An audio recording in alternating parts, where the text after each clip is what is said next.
Archak Presbytery hi aramri chu muthia tanga tuirial thleng ania zau khop maya aizol khopui chu nga po hian ramri a chuan zau ber mai ome midang kan threchi lawa mar chu han ngai pon mai pon zau ber pol ari nomin ka hria ti chuan kan mi thupui chu ram chulal pa ta ani ti ni a thupui khal tak a soirum du tan chun soirum thei tak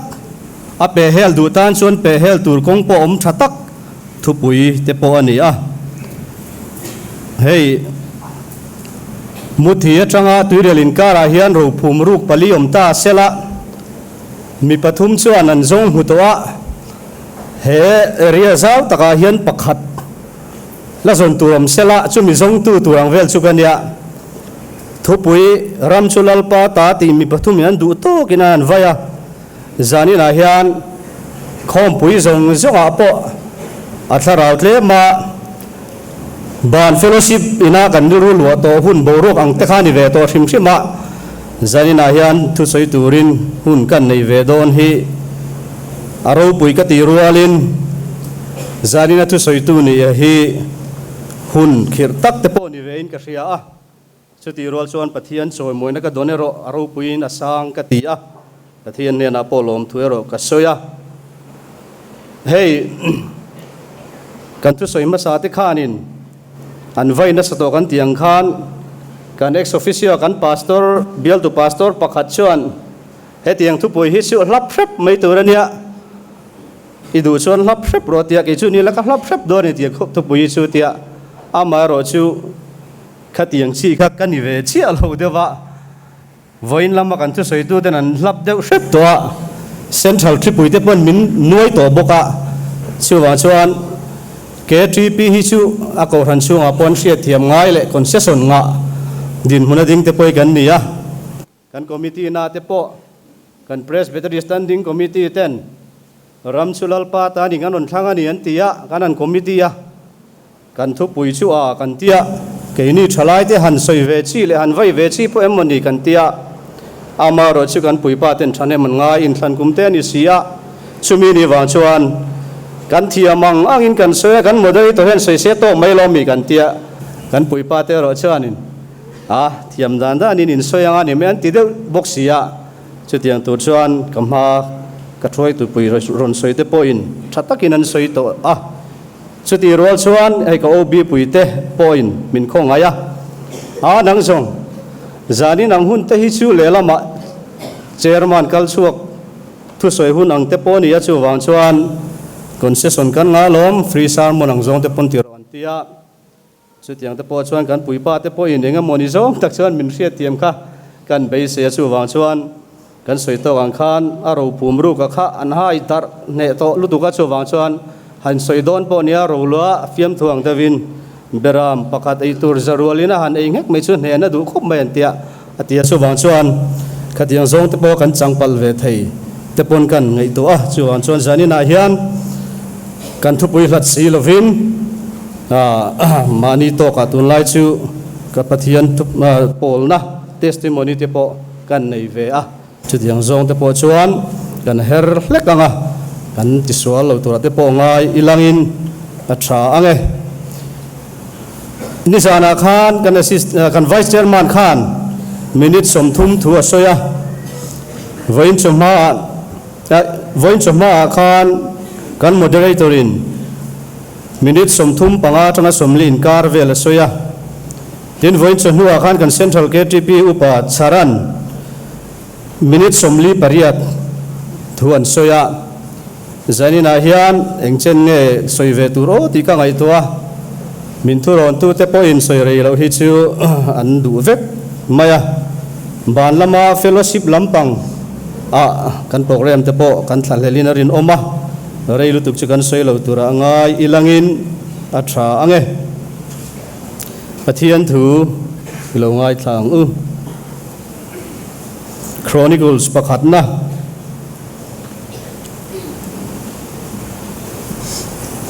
bung som ni pakwa chang som pakhata tanga chang som pathum thleng hi olal pa ro pui na te thil ti thei na te choi moi na te ne na te lal na te ite hi ta ni a leile vana zong zong hi ta ani si a olal pa ram chu i ta ni a mi zong zong a chung nung ber ini hausak na le choi moi na te hi ne na mi ani a engkim chunga thu ine ya tin thil ti thei na le chak nai ku ta oma ikuta hian mi zong zong ti ro pui na le chak na pek thei na om chuti suan kan pathian lom thu kan thil chia i ming ro pui hi kan fake korin thon ni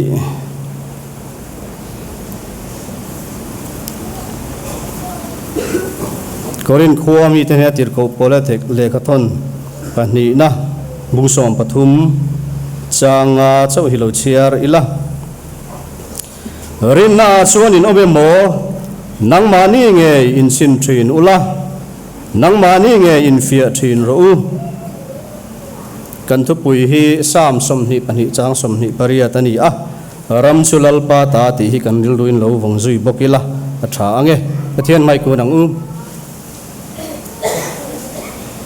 lalpa kan pathian min mangai tu kumina hian kan ramin ti tur poimo tak kan nei awangin zanina keini ko ran hote local khom hian I thu mangin ram sulal pa ta ni tia in than thiang nim le fel fai le ro rel na di kan du wangin thu pui rum tak kan ho tu ten min than saka hei hi idu dan kan ho tu ten asia tirani kan ring thu pui thatakin kan ngai thla to zanina ni chialo nangin ko ka min man sakang che lali soming kan dile amen.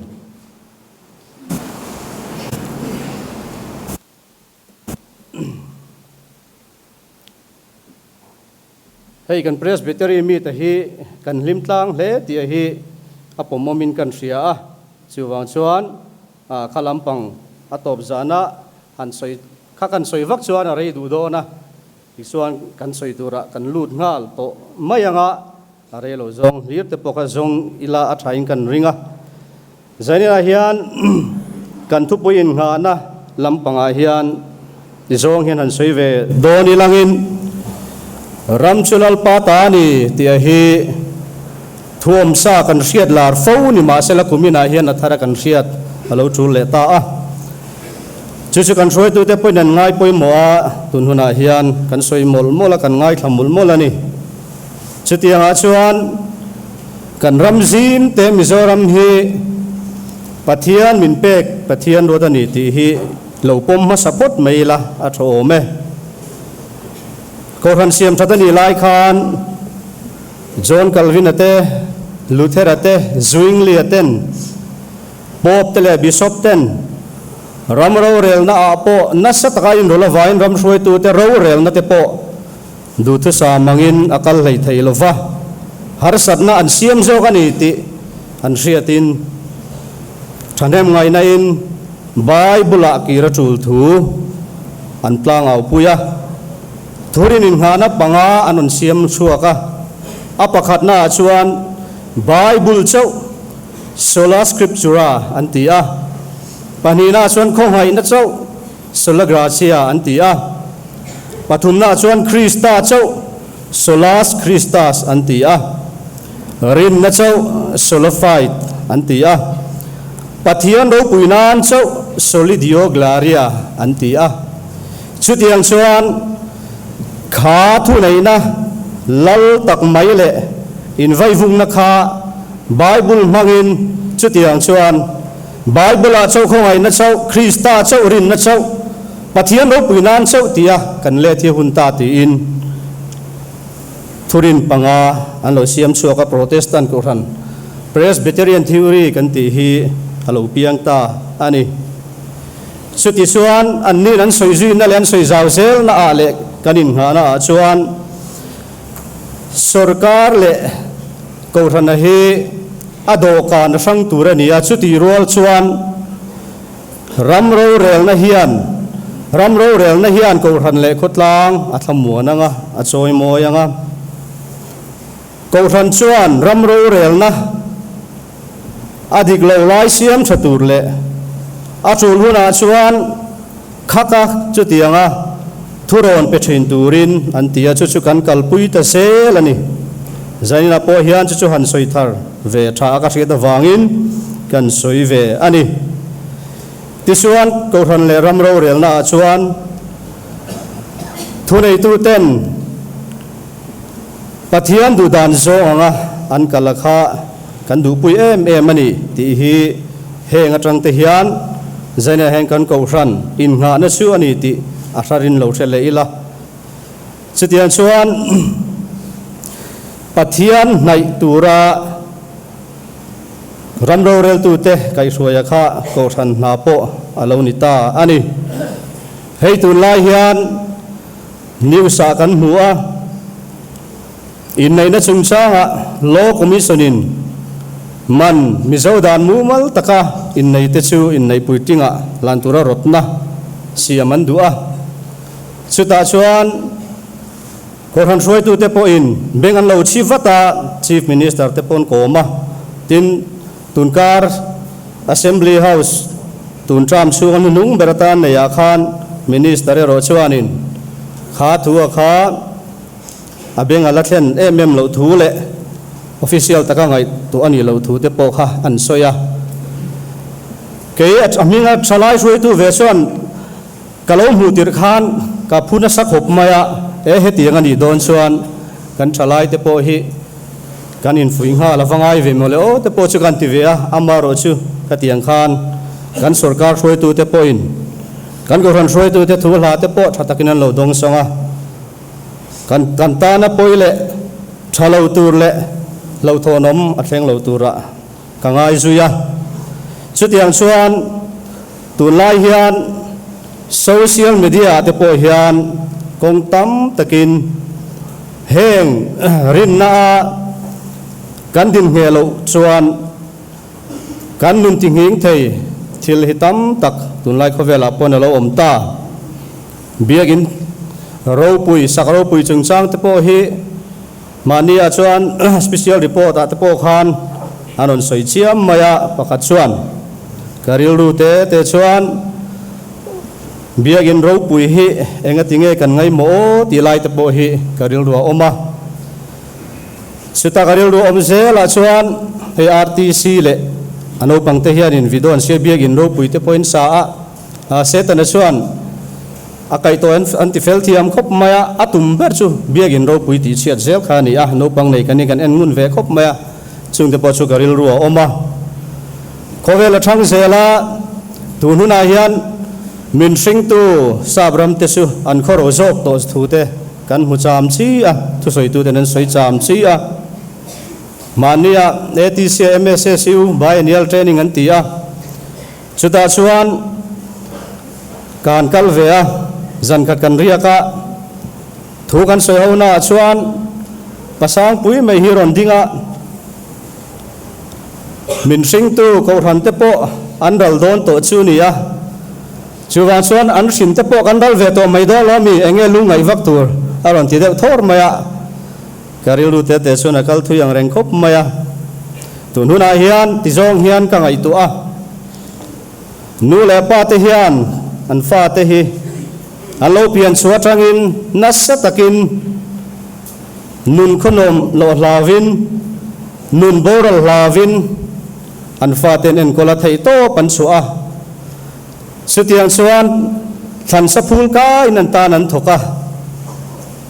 nakina chuan an fa ten lo puitlin ve huna chuan an tha te lo thuma an tha te za to lova lungai na te po an nga a sutiang huna chuan fa te chuan nu le pa te ngai sak le nu le pa te hadam na thlen chu an ti tur ni om takani bible atangin chu karil rom dana nia min sing tu ram ro pui zok sap te po khovel thila chuan ro pui ma sela tharau nun ko nga chuan lo chaw ta dewani po in keinian sin te hi kan vul lai ni alo zual zelanga an nin hena chanchin thahil le tamo an nan na tuam dam le te mo chu nu le pa ten an fa ten hena chu tiang an tiang deuh chuan fa ten kan mo purna kan ti le te hi ani don lo mi ti la ya kha an dal to wangin min sing tun dal to wanga ral ve tura thup chom bong tak soi tur hi kan ni lovin kan ria a chutiang suan lalpa ramani mo kan ramani mo min sing tu tele chutiang ngai tu thlengin zainina hian ram mangai na aram tundin lalpa ramani thu hi he zo ram mai piala ma hian lalpa ram nei thin hum him zel tur te po hian kanil ru kan seng don lo mi te hi karil ru lian ve khop maya chung te chu kan han soi du bok ani a tisuan kan soi le du chu kan bible chan si rang khan korinthon ni bungsom pathum changa khan rin na ding heturin kan bible chuan min ti a rin na kan din nge le din nge lo tur chu mani po kanin china kanin fe tur ani thu alo soya zanina hian ram chulal pa ta ni ti chu choi vul kan du em maya voin ni lama tenin zan lama te kan ngai thak to angin he ram chulal pa ta ni thule eng tiangin nge na tak hian kanin fuyang ti chu an soi trek to awangin kan soi ve to lo mai anga chuti rol son hei ro hi chu siat athave ka ti khop mai hei kan presbytery KTB mit kanan manga report a khan mi pathi som kanoma kan presbytery hom chunga hian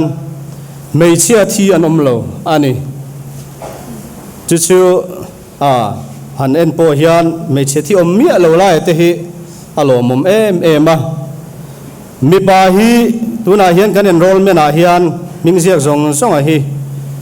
mei chia hian sang khat velin kan tama chutatanga chu chuan alangai dam thei viau mai rampum huwa pa report nu nung bera chuan mi pa hi thi zong atangin za somriat le pariat point something kan ni a mi pa kan tin hem hle ani rampum huwa pa po mi pa mei chia mi pa kan tam na chu sang fe alo ni a chumi ni lai ro chuan tun huna hian ral khel dare ro kan vuak chu tha rual u jok tele thu pui thu fing soi thu tha le fing soi thin te chuan mei chu alin lain thela mei si chu thela mei si kan thelo chuan mei pui chepang kan ni an tiang devin kan ral khel dare ro kan vuak chu athave le in ka ria ram huwa khoi dan tur zong tele thela chu TV show ate YouTube lama mithiam te soi ho na te pongai thak tor mo wangin hela hun khoral nan kan mang lowanga he report te po hian ral min khel sela heng hian ram kan ram that lo na tur kan ram tluk chiat pal theina laka te po kanin ralina kanin ven na tur thil te po ni vein ka riam hey zanina hian presbytery KTB mit chairman kaloni ve ringu tahi aro pui kati khop maya kumsang ni le som panga tangin KTB mit kan mang to avoi lina nia kumsom alaking lo dewa apali na chu kan ni sewania chu wan chuan a hludda na chu kumsom dana mi panga bor velin chan vo chana nia kawan na siamin rombol na indot chauzel kala hetiang kalo chang ve thei hi aro pui ka ti hle maya KTB hun top don ka mana hi aro pui ve hle in ka ria zanina hian akong ero chu thui hle in ka ria KTB member a hian senior department kan sual him lot atangin kanin mang ve tana alo rei ve to hle mai bial sai pola tang te pon kanan chan ve a chunglai chuan zembok pastor bial kan ni a zembok pastor bial zai pol kan ni dona kan throi tu ten min rot ve chuan kumsom pakwa vela mo kan ni ve a aza mom khop maya hok lak thian te po kan lai hun te po lo ni ve a chunga chuan kan thian pakhat chuan midang ro tur hin om hlol we mon le nang ve te meu min tia chan ngai na ka hrelowa tikhan pathian min ko na niang ti in nu le pa te fuina tang po in kalo zom ve a ti suan kan kal zela hei tu nu na hian ai zon Marchak Presbytery KTP meet chairman kaloni ve me chuan khatianga bia zai po kan ni min sit tak tu khan man kum dei to khan zu wang min lo boral santa ani kan Bible cha kan sirang khan rim nga ding het job ni te hi alo va lu em o ti hi zaina hian ka ngai tu ani zanina hian thalai te ko than mi te rim na dina rim da chuta me na omachu athamon thak zia te amui ngil jok zia te hi thui tak soi tur kan ya hunin min dai lawero apoi su ka ti ani Bible in tiang asoi moya Bible in tiang asoi moya zaina yan kan khom puya hun thalai berasar mun changtu hi tiang wanga dam kani ti hi zaina hian soi ka du ani unau zinga mi pa no pang ber kania mani to ka intipa ve thin khop maya u te sual reng mai kania u te sual na su vua kan lo lo a tin kapa su in khom lo ngai thei lo ania pathian ni sunu ka in khom lo chuan pathian ni zan ka in khom lo chuan katlan bo chuan thian te si ngai wang in khom lovin ilen bo chu in khom nang lo vaka ho chuan tiang ka tok le thina ahun lai chuan lulul na nen po ka forma ka tuar nem mal khop mai amaro chu ka u te chuan an tur om poi ka mulo pa tiang vuak za ta hi chiar do ni la chiar sen lo ni mai hian ka ria ka pa po hi zo do ni la min vuak za thi chiar sen ka ring lo chu tiang vel chu kani amaro chu kate te atanga nule pa rin na ding het te bula sailian kani na hian khovela peng lovin tun huna hian ka that lai hun chu atho zong zong in kalo mangreng alo ni mai mania upalal nun puya ra sel helai mura hian speaker kan manga kanupa pakhat chuan chung ko a thalai thian tel hi aro pui zia te alut zia te hi soitel ni se tilom loma ma sein buat saine dai lawa hune dai lawa soi man lawa po upalal nun puya ra sel khan thiam takinan soi se ka du ngot mayama ro chu soi man talo thalai te hian chung ko kan ne ya nu le pa fui le zil tu inu le pa tem tiang an lo mang dewani po in rum dewan lo mang ani po in zanina hian chu avalu em ti hi kan sut angai ani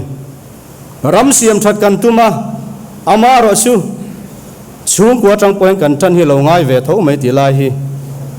kan thu sa soi mu sa ten an dap nem to em wangin sung te pa chu dap ve thain ka sia kumin hi ko thanin rong bol na khoi rong bol na min pe ka chan vowa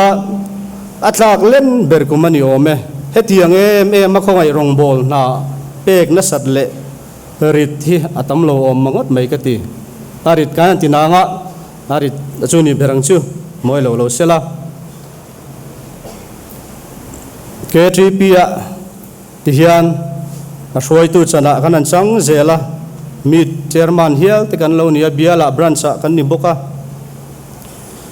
bial Sunday school a ziek tu ini kum ania antia kanan ni boka a thak ve fat thin ko me chang chuan amaro chu lalparin san chunga rong bol la kan ti chuan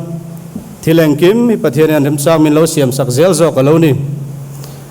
chuta chapa community chung ko kan sel lo ber kumalo nia abuai tha khop maya amaro chu pathian hian mangai na min mu tir na tu nin ka ria kan no te kum ni mi chu adam lo reng maya kum ni chu in hospital a voi li kan luta ai zola hospital zong hi kan lut suak fek toin ka ria so lo chuan te strong antia athazel boxi mizoram doktoran chalawan yang antia thane min ngai pui tu tenen silong lama negrim sama te po kan kala trong trai na po kan dong na sa em mai amai ro chu dam nami mel hi mu har em mai ani chang chuan beidon ve chang po hi kan nei thin lalpa rong bol tu kan ni ai thei to pin kan suwa chang te po ama ro chu enga tinge he kan sunga thano ti chang te po kan nei ve thin ama ro chu mak tak main thil mak lo thleng ve that mai ani silonga kan suka nei grim sa Dr. Thaber antia Professor Dr. Himesh Barman antia ai sori muro antia kan huwa tes nei grim sa khol tha te omanga kan tia kan bei sei em he akal dan te po kan bial tu pastor ten experience to vain kan tia kan zo chung kan kala kan zuti viral dala kan chung ko in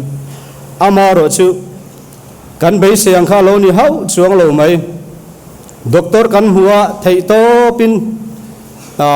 bei sei ne sak ta ne kan local ni khonga in refer letter ti tatlat maya Sinod Hospital dutla atangin in ron kala isol atangin in doctor referom leinem tin test ka ena acha fek boxia enga tingen local ringon na chan atia bei adonga amaro chu kangen ngola kan to talu tur te po min nga ka suak du lok lawa nge na lulul ka soa chuta chuan min te sakram ro kan tia amaro chu class kala ka hunat yamin kal santa be dong ruang re reng tak chuan kan ho a ni tin mai timing nei hian kan no te kho sik zel mai boxia ril ru ha du hle maya chuta chuan pathian ne te po kan trong trai chung te po kan rona ti chuan toy join soi ta mai la to pa chuan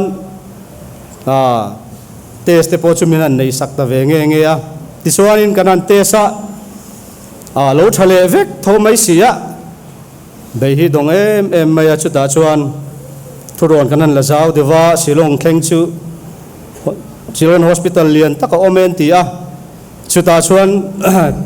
doctor thata kan mani an ti a missionary te pon lo thok ve to lo man ti a bei se na sang tak nen kan kala ti chuan kan valuta a chu ta po chuan kanan in koma doktor tenen history te po kanan soya investigation nei do dan te kan soya supa chuan mak tak mai hian pathian minglam meu hian tun la covid post covid effect silong no panga te po tiang chen om thu te le pathian chu kan ilova amaro chu pathian ina fin na min pek ma doktor na to kania damdoi helaya immunity boost na turan ti hi anti ve pot mai ulangin ti tiang tu chuan in bo seng u ati a ti chuan kan ti ta a kan leta kan hotel thlem na ruma kan damdoi le te nen chuan pathian ming no lamin doktorin min ti ni sia kati kan ti a kan nu pa in kan tong traya damdoi kan pe tu ga train ko sikalo re ta nga la ni kar khat chung kan cham zuya anu le keipo remsang kan tia kan in entir ve a kar khat chung ko sikin min thla ta kan dame kan tia kan ho ta ni ti chuan ni lo kan ho ma in kan nu kha mai selam fel lo na nei ve a chuta chuan doctor te kanan muwa MRI ngai an tia eng ti ka nge appointment vati ulangin appointment in hu huna ti chuan in ti don ne kan ti don nian ti a ti chuan appointment te kanan di la ani do ta han ti mai ngal mai thei po kha lo ni lem lova chuta chuan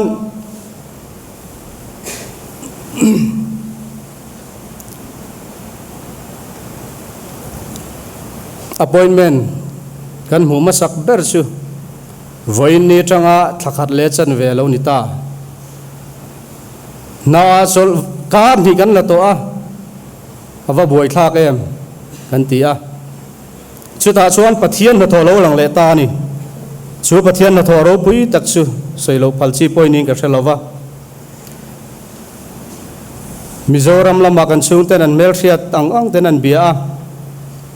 medical superintendent te ina lo om to thin chumi mang chuan eng tin tin mo kan an tia mi poina an va hu mai ngam lo kha ti chuan kan va mu ve theita a ti chuan in atu ka kami makan flight ticket kan lo lak to wangin kanil room han mo to boxia ti chuan in nial na rang kara atu ka chuan kan ti theita kan tum huna kan ho theita ani chumia thil ro pui deuh mai pakhat karil ru lo oma chu medical superintendent ina kan appointment min son ma sak tura ma min lak sak tu kha zarina hian biagina hian in ain khom mu tura om thlat lo ama ra su pathian hian avate fet lo em ti hi karil ru omani thalai rong bol na ate ko san chunga rong bol na sang sang le ko ran ho kan luan khom na hian pathian hian avate fet lo em thalai kanin man than tir lain drama tel veron ti kan tel vea azak zum pol kan nia beram veng tu apo anung pol ading chana ngai tumpo chang lo pola kan tel vengam thina sumi huna chuan boro ngam tak mai kan thian pa hi oma zuru lama ka tan don lo chon drama ka tel du lo watia ti chuan a kan throi tu ten atel duna ni chuan tel ro un tia chu zuru lama chang du lo a in mang du lo kha voinia chuan anom na venga chuan khoran rong bol tu thatak ani ti ka ria kha hun lai khan kan suai tu khan han te fet em mai sela su khatiang ringot mai mi hok lak kha kan mang du lo ti se su kha mi ro pui tak ve tur rong bol tu ro pui tak tur kha ani don lo ani chu wan chuan zani nan khalai tu soi tur thui tak om kan soi tu ten kan branch lama kan bil lama min sil zui se alo bom ko pang ti chuan pathian i soi thian rin amani tu te po hi zana hian soi thain ka ria silong hial kalta chu transportation a hau taka ele ina hau taka thil har sa tak tam tak om dam do ing voi tam tak lut chu suma hau tak em maya ema te ka bil huna karu leng se tia han puk lom chang te po lo ngai ve chang oma chu tiang huna chuan silong kheng turin flight angaya hotel book angai ele in angaya chuti huna chuan bible tiang lek tu khati hun laya trap zoi ze min lap tu khan rin na ding het to avuak kha avuak chua kha ainen kol na tur pek a se to lawani asim suang nuai suang po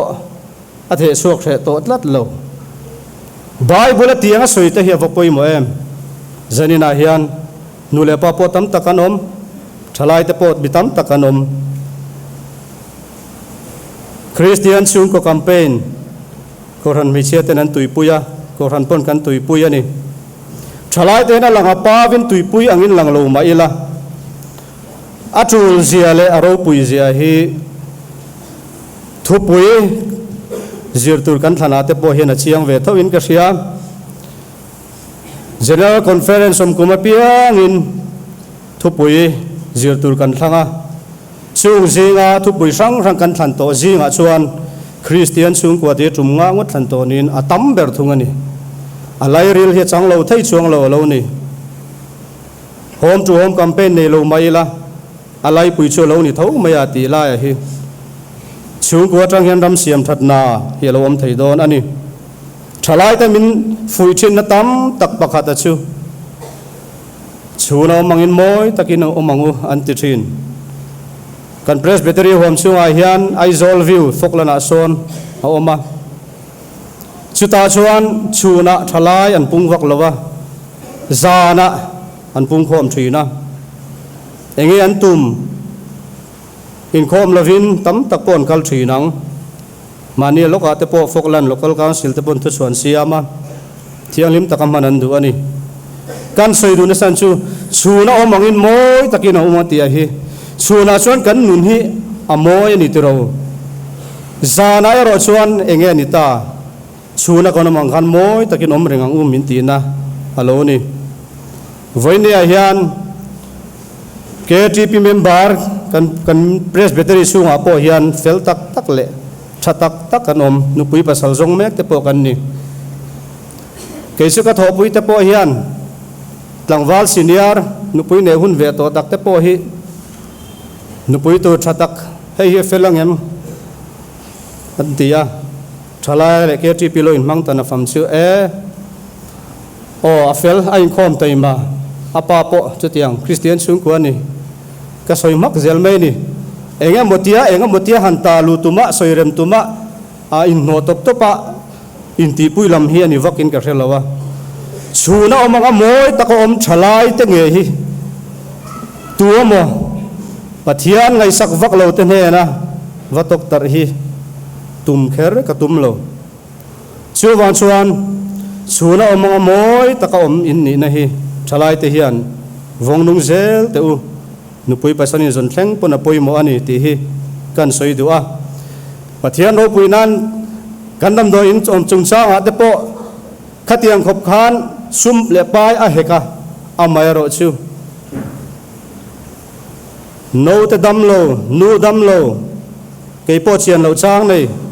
kanin en kol na khan pathian rin na thian rin amani sia alo lan thin na chu khang sum sen na sat tak nga ya khan ka pocket atangin poisai ka forman lo reng kan sung te khoi atang mo in mo kan mel thia ta mo min khong ai tu tang te pun aniang hei chu kha MRI ti ra tur kha in flight na tur kha ka don thon le to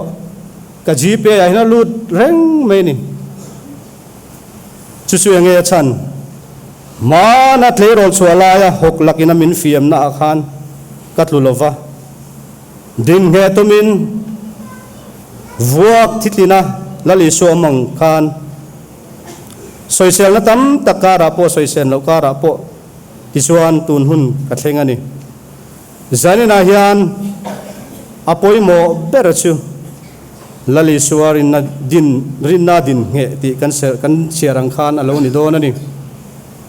bible in dam lo nam suan upa ko ro an tia silonga takan ho nu in kan dam lo le ta rei do dewa tisuan trong tai dam thai pakhat kan pana kan dam dewa kan dam lo le nuwa back to the bible ti hi kanu pa pakhat na soya apply yang kan tia chuta chuan bial tu pa kan kawa siak thi ang chi khanan tia voin keng hen tun keng hian dam lo lovin kan lo le thei ta lali soi dam na fam ki mani je te poi kan hun na sale in ka ria kumin chu ka ha ber kum tura mo ka ti lain pathian ina min pol tam kum tura ni zok hi ati mang hian chunga wang te po chuan pol thar kalo ni ve ta ani chuwa chuan zani na hian a mor bok don to ta ila siang khan testimony a khan min sa thiamula tun ma chuan joseph fa te hun lai chuan mu mang nei kha te chornom takin aluak suaka tin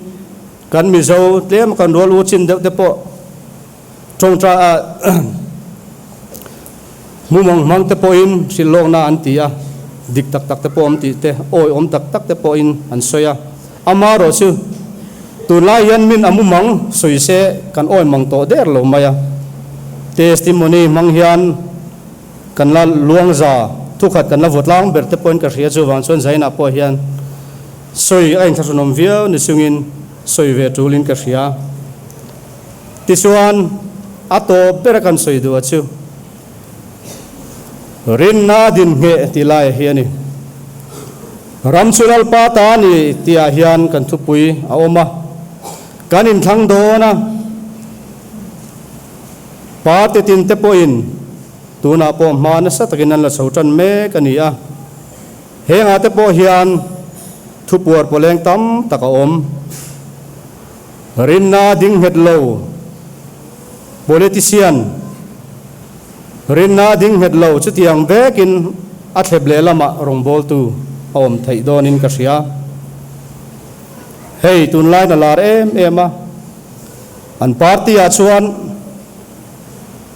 aduang chan vo mu lo wangin chumi party su som ta ti te kan mu chuaya